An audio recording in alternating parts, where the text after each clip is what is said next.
How is everyone doing? What, ready for a live pedal board build? I did this live pedal board build in New Year's Eve, right? And I got some questions saying, hey, I don't use zip ties and plates. Do you ever do one with, Velcro? And I thought, I don't use that. And then Manu reached out and said, hey, do you want to check out our new pedal board? And I thought, what about a live pedal board build? The pedal board I'm building today is a pedal board that I would use in a gig situation. In other words, let's say you got invited to jam with some friends, you're doing open mic night, you're jumping on, in a band to play a couple songs. I've learned I like to have my personal guitar. More importantly, I like to have a little pedal board. When I say little, just not a huge one, that has a way to get any coax, any sound I need out of any type of amplifier. So today's amplifier is a Boss Katana because I think that's a really common amp that you'll kind of walk up on a stage and be like, okay, there's something like that, maybe a Hot Rod Deluxe, something that you're just gonna like, I gotta get all the tones from the board. So we'll build the board. Let's start with that. So this is the mono gig bag right here, and you can see it's thick enough to where all the pedals will sit in it. And then this is the funny part. It has, I know what you're thinking, that's a tiny little board. But when you see what we do with it, I don't think you'll think it's so tiny anymore. I am not doing a mini board. That was one of the thoughts we had, was to do the mini little pedals across. I don't want to do that. So I'll build it out. I'll talk about all the ways think of building a pedal board. Okay, so the first thing I want to show you is, let's go ahead and set up the board. We'll get the Velcro. So we're gonna use some Velcro strips. So you can see how they did this. I'm gonna use 2 strips on each row right here. Okay, like this. I'm not gonna put one in the center and cut it out. We'll do it like that way.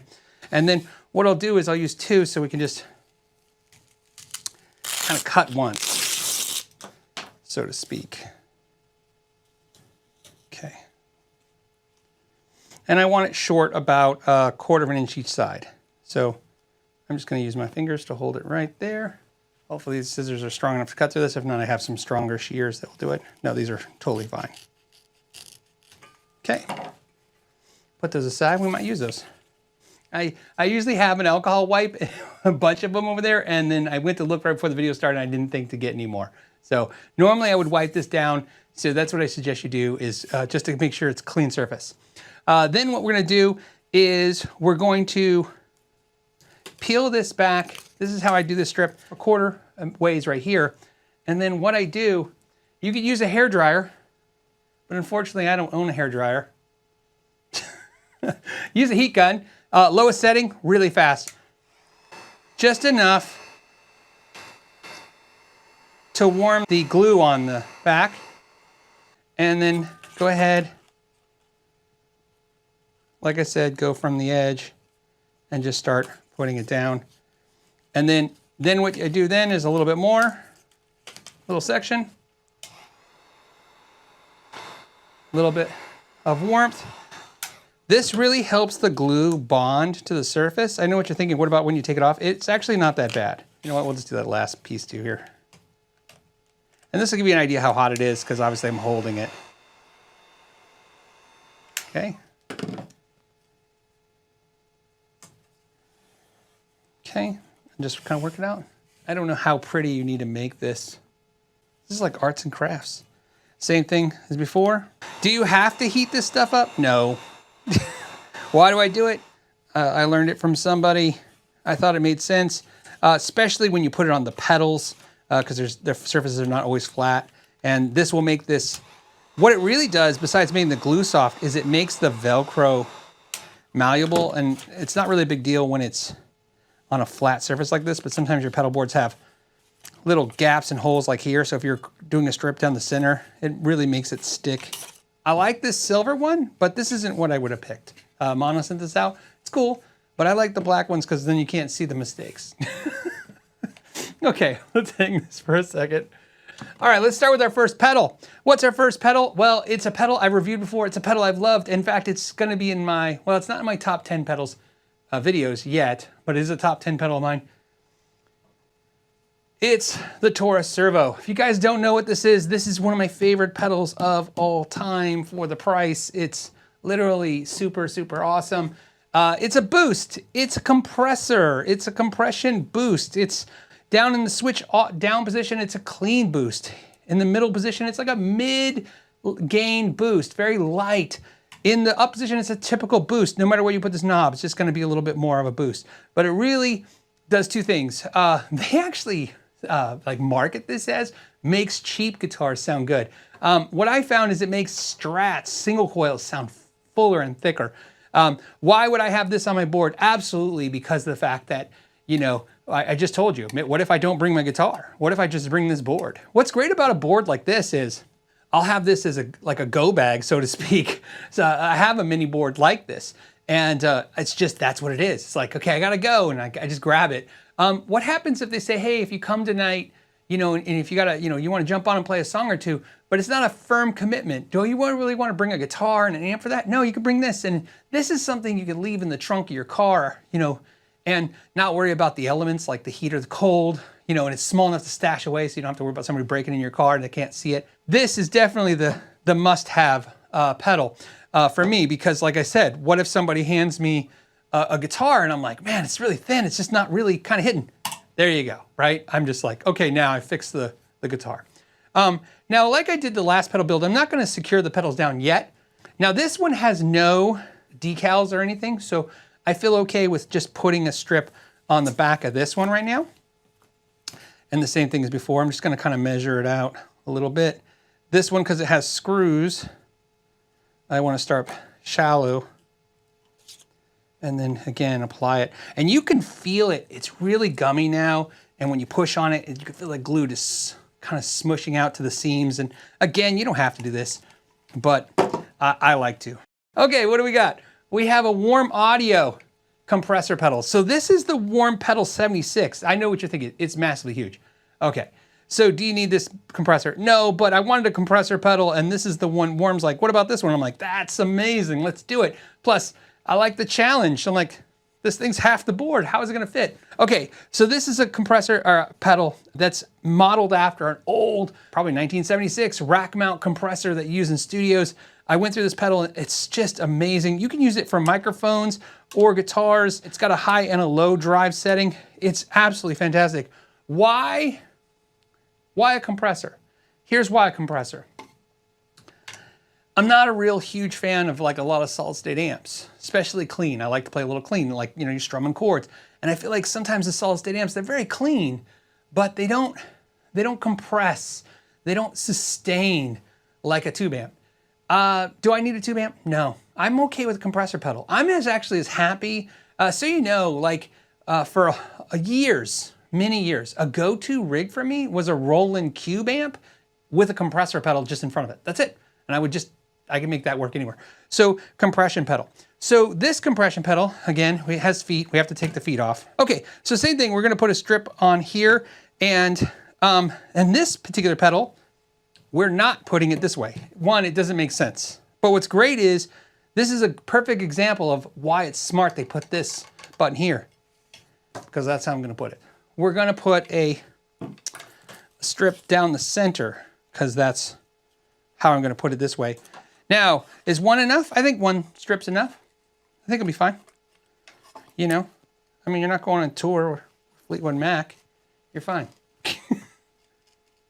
You're fine. Now we're gonna need overdrive. So I was 50-50 on this. So Stu Mac's like, hey, what do you need? Because I asked, you know, I was reaching out to people I knew, saying, hey, I want to do this build. I got this mono gig bag, I just need some pedals. Stu Mac's like, here's our pedals. And I go, cool. And they have a Ghost Drive, and it's like a Klon pedal. And I was like, oh, that's really cool. But you know, to me, the Klon's not enough. In other words, if that's my only overdrive, it's just not enough. I went through and they had this. So if anybody didn't see this week, I guess Chase Bliss did a pedal like this. So this is essentially a King of Tone clone. This has a boost and an overdrive. The boost is not so much important. Basically, think of it like a two-stage overdrive. I'm not gonna put this sideways. This will actually go like this towards the front. Another thing that I like is that this thing is so tall. I know what you're thinking, that that's a problem, but when you're on stage, it's easier to step here than step up, right? Like, it's harder when they're all the same height. To suggestion of mono, this thing had kickstands, so it came at an angle. Like, this would be better like that. So it'd be cool if they made kickstands. I just think that's a cool idea. Because I'm doing this horizontal, I'm gonna put 2 strips on here. You could, you know what we'll probably do is this, because I don't wanna put more Velcro than we absolutely need. And then I'm just gonna cut it like that. We're not gonna need access to the battery compartment, so I'm not worried about that. What I mean by that is, if you needed to get into this pedal, I'm gonna cover up the screws. You could then cut around right here, like if that, you know, here. For those that right now are like, but I wanna be able to get inside the pedal one day, we could do it like that. Jeff T says, Phil is the Martha Stewart of, what am I, of pedalboard projects? I am the Martha Stewart. I got less jail time than her, way less money than her, okay? And see, now this will line up here.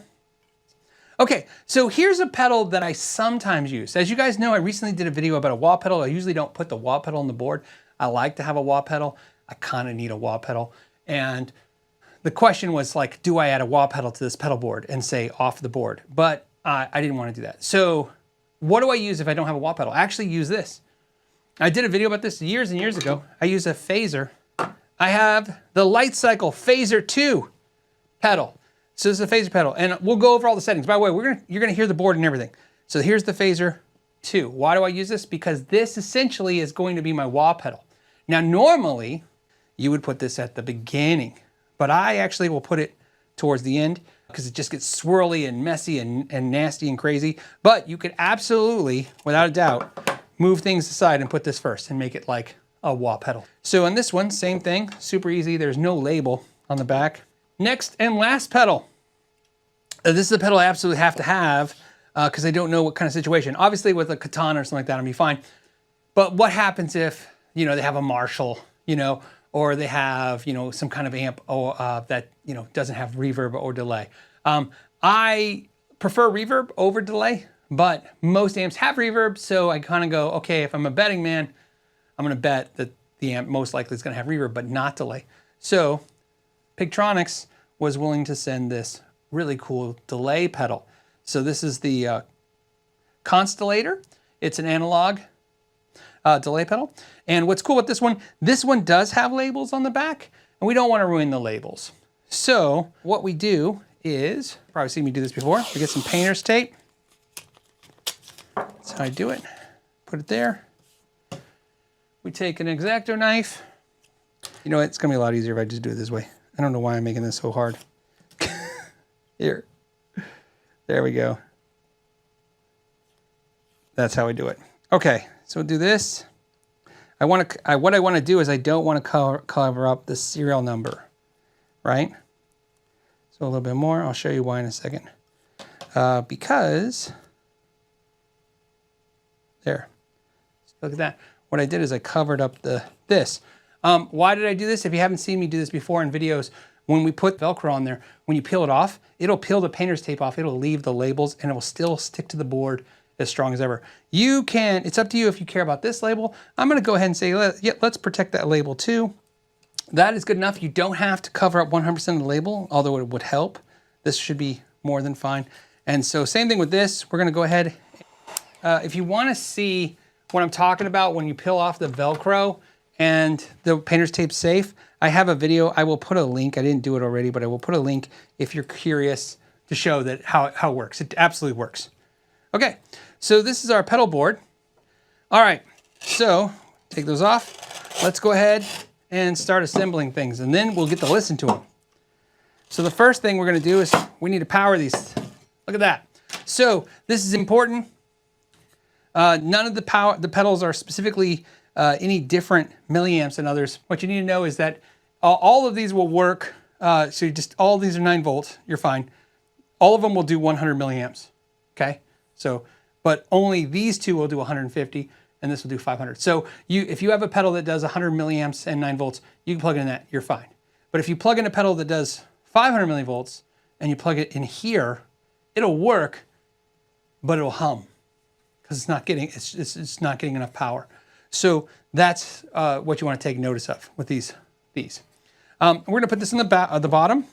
This just Velcros on it like that. You know, one thing about the Velcro is it's a lot messier with all these paper strips than it was when I did the zip tie and the plate video. Okay, there's no stickers on this. This is all imprinted on there, like silk screen, I should say. So we're okay. I did it so that the power strips are facing this way because I'm assuming they're going to go plug in here and then up here and then out. You could run it. Well, you can't. If you put this towards the back, the cables won't work. So this is the way you have to do it.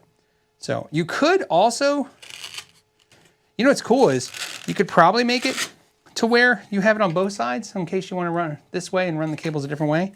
These are the cables right here.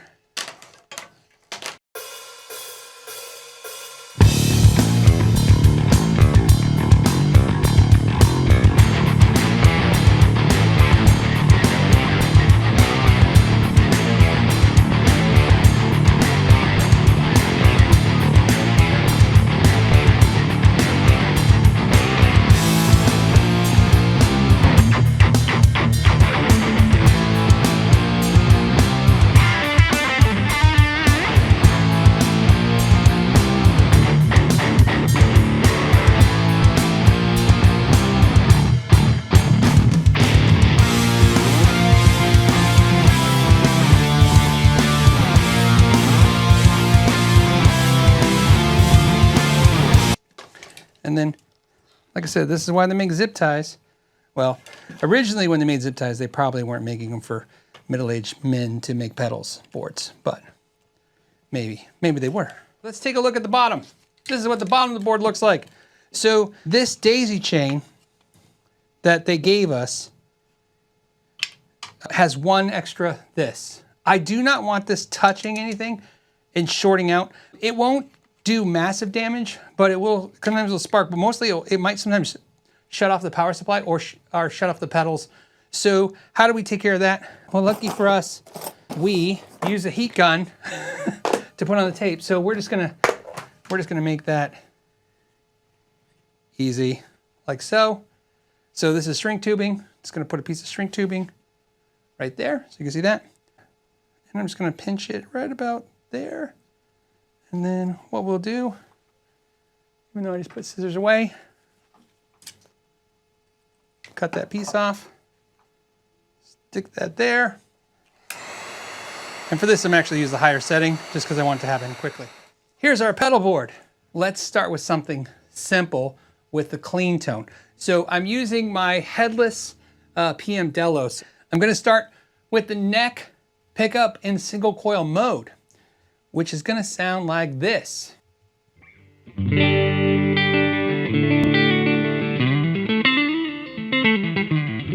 So first, we're gonna show you the Taurus pedal in the way I like it, with the switch down, so it's like a clean boost, and the knob straight up. And this is the Katana clean, single coil neck, and then I'll use that, and you'll see how it kind of brings the strat tone up. And it will make it louder, but it also brings the strat tone up. Here we go.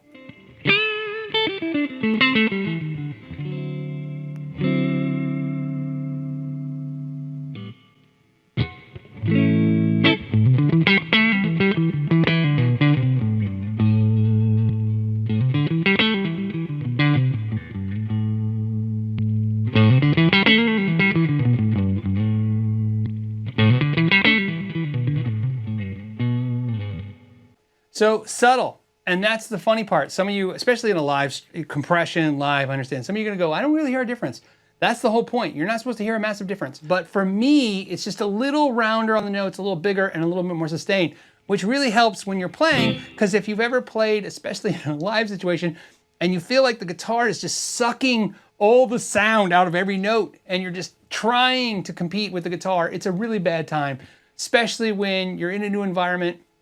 There's people watching you, you know, the last thing you need to be is stressed about that. So I like something like this. Now I'm gonna put it in the middle position boost. This is essentially like a light boost. So see this little switch right there.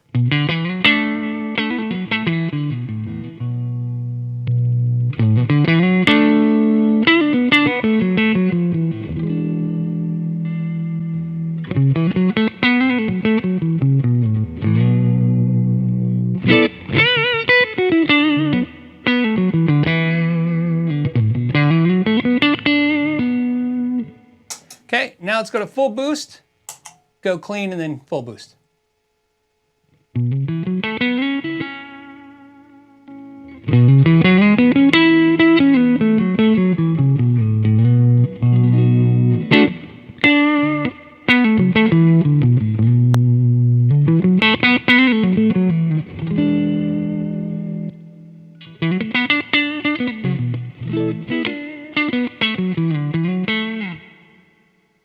Okay, so that's cool. Let's do our compressor.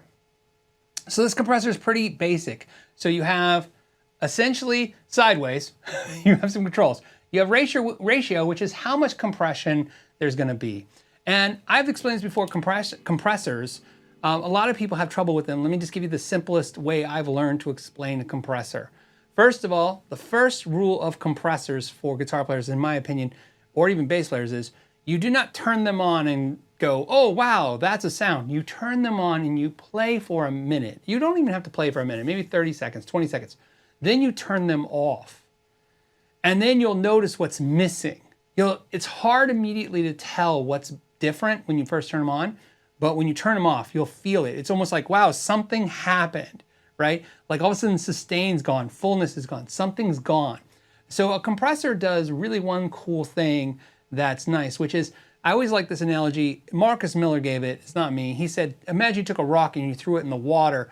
When the rock hits the water, the splash is really dramatic, and then it comes down, and then it ripples out really soft.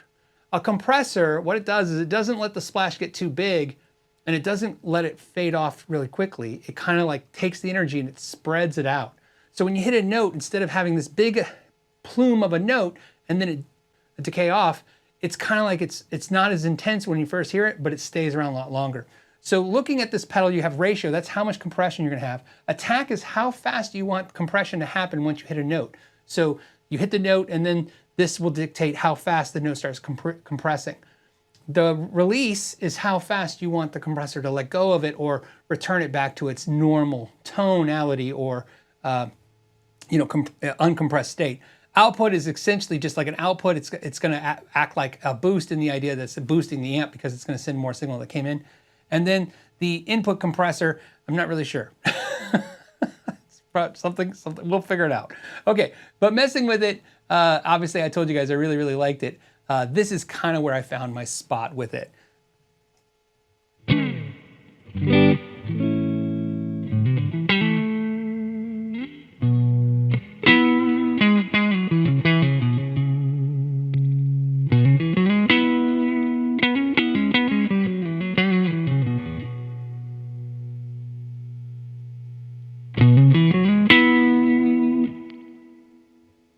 This is what I want you to listen to, is this lick. And now listen with compression.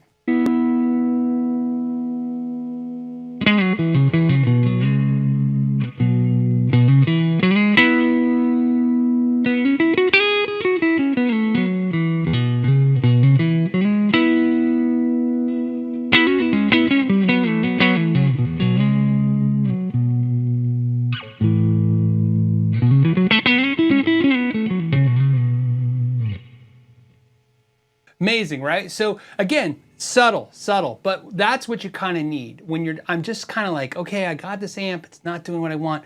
Can I give this amp a little bit more sustain? Can I push this guitar into this amp a little bit harder? And that's gonna help me. Let's go to the overdrive. That's kind of the real star of the show. So let me just check. Okay, so here's gonna be your main gain stage. This is where you're gonna get distortion.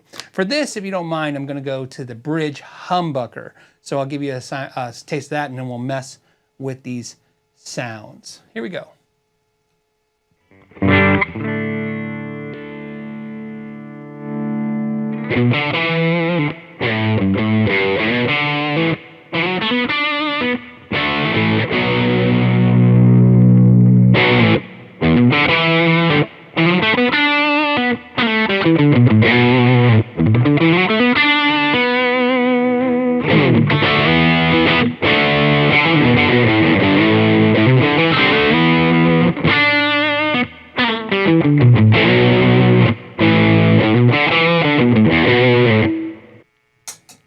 Now what's nice is this with the Taurus in the lower boost, watch what happens. Go to neck pickup. This is going to be the single coil tone again on the neck pickup.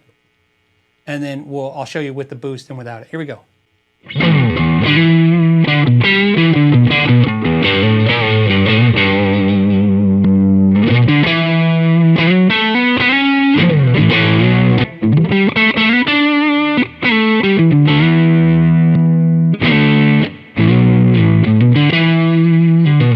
Now this also has a boost, and we can use that all by itself or stack them. So let me just show you by itself.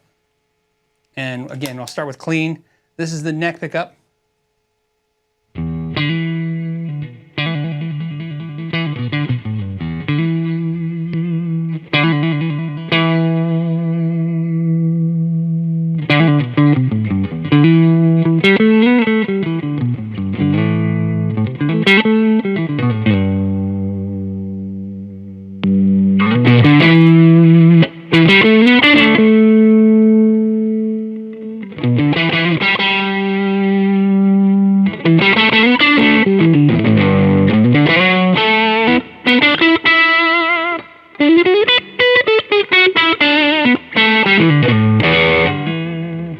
Let's do some delay. So we're going to start with the neck pickup clean, and then we will salt to taste the delay a little bit. Now this has 2 modes for feel. Okay, we're going to start with the blue. And what I like about this delay is this modulation knob. So we can make the delay kind of goofy. Let's start there.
So you get the idea. See how everything kind of stacks on top of each other? So the idea is that in any particular situation, I can just get more distortion if I need. Like I said, I could throttle out this Taurus pedal and the compressor into this King of Tone, crank that up, get some more sizzle out of that, run some delay. I'll have more if I need it. Let's go through and do the phaser. So the phaser, like I said, I use it in the most ridiculous way, okay? So normally you wouldn't play this kind of sound. I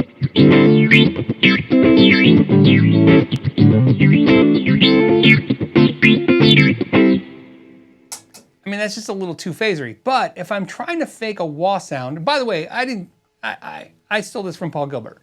So Paul Gilbert is notoriously known for using a phaser instead of a wah. So I was like, oh, that's a good idea. Great way to save some space if you don't have room for a wah. So here's how we're gonna do it. We're gonna go neck pickup and phaser. We'll run some overdrive. Here we go. And I'll start with overdrive off and then I'll add the phaser.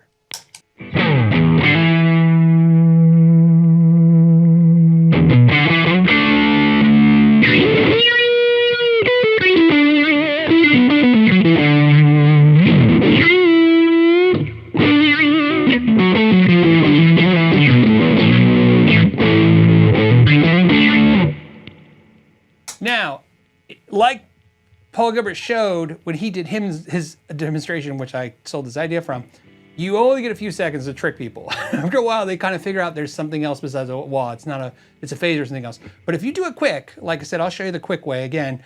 You'll get the idea. Okay, ready?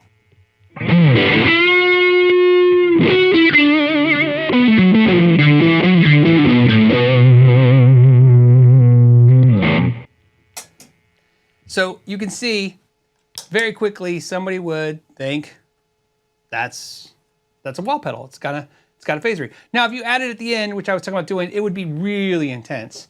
Now, what's funny is, and this is why for this video I put it here, because I was thinking like this isn't the right situation, but this is actually where I think it should go, except for in a live gig. I've learned that if you put it towards the end, you want it exaggerated. In a live gig, for the second you're gonna get your 2-second pentatonic of fame, you want it to be like everybody go, whoa, what just happened? This guy just, kicked on a firestorm. And so that's why I kind of like it that way. I stick to a rule of no more than 5 pedals when I'm doing a quick board like this. 4 is where I'd like to be, 5 is the max. And the reason is I don't want to chase a problem. So if something's not working, I don't want to be the guy on stage while halfway through the song and the song's almost over and I'm still going shaking cables and stuff. So I try not to get carried away with that. Chorusy effect, let's mess with that. So we'll go. Okay, let's do something chorusy. Let's see.